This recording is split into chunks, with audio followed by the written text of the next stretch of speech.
Mag-import ka. Import yung taga-sito. Game na daw.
A Filipino is resilient.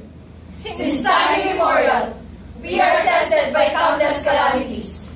Volcanic eruptions, 1991 Mount Pinatubo, devastating earthquakes and lahar flows, 1976 Mindanao, magnitude 8.0, super typhoons, 2013 Super Typhoon Yolanda, flash floods and landslides, 2006 Southern Later mudslide.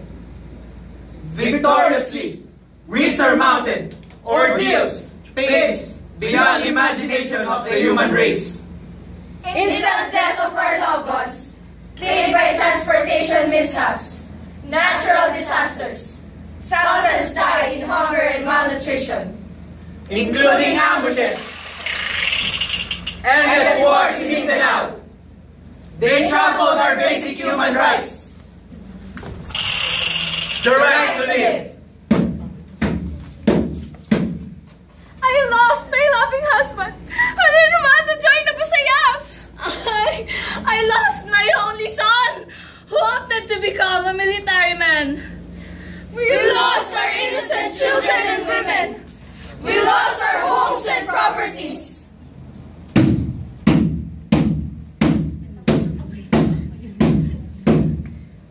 Survivors are Filipinos. The wrath of nature, cruel destiny, may steal everything from us. Wealth, properties, and family. But the Filipinos never give up. For us, we're continuously scorched by the test of time. The spirit to survive and to bounce back remains undefeated. Undefeated! Undefeated! I am as pliant as a bamboo, for I am a man of earth. My hair may all be blown away by the winds, And my legs may be crippled by the smash of the waves. but I will stand. Pick up the shattered pieces of myself. Continue to live. Resolute, resolute, resolute to survive. Clothed with an inspiration to live. Not only for my family, but also for my beloved country. Filipinos unite! In the midst of crisis, regardless of socio-economic status, tradition, creed. The world has seen the magnanimous spirit of the Filipinos in crucial times. The gap between the rich and the poor was narrowed. Envy. Envy? Yes, envy. Envy was replaced by sympathy. Hatred. Hatred? Yes, hatred. Hatred was conquered by love. And selfishness. Selfishness was set aside. And saving one's life is the ultimate desire.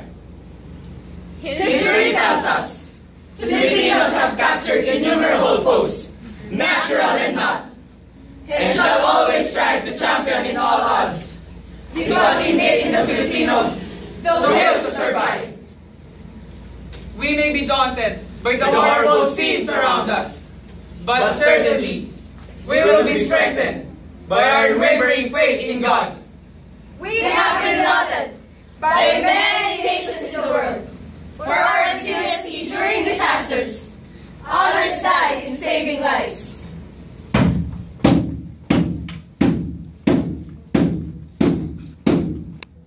But only if you realize that we are able to survive, because our spirit to fight is deeply anchored from faith that God Almighty will never forsake us.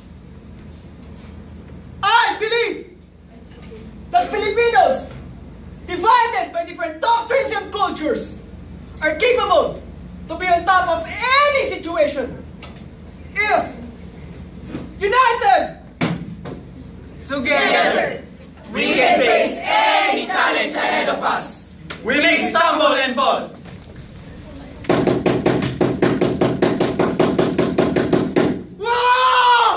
but We will bounce back, armed stronger with vision and faith, that after darkness, after pains and sufferings, the Filipino survives. The Filipino is, the Filipino is, the Filipino is, the Filipino is resilient.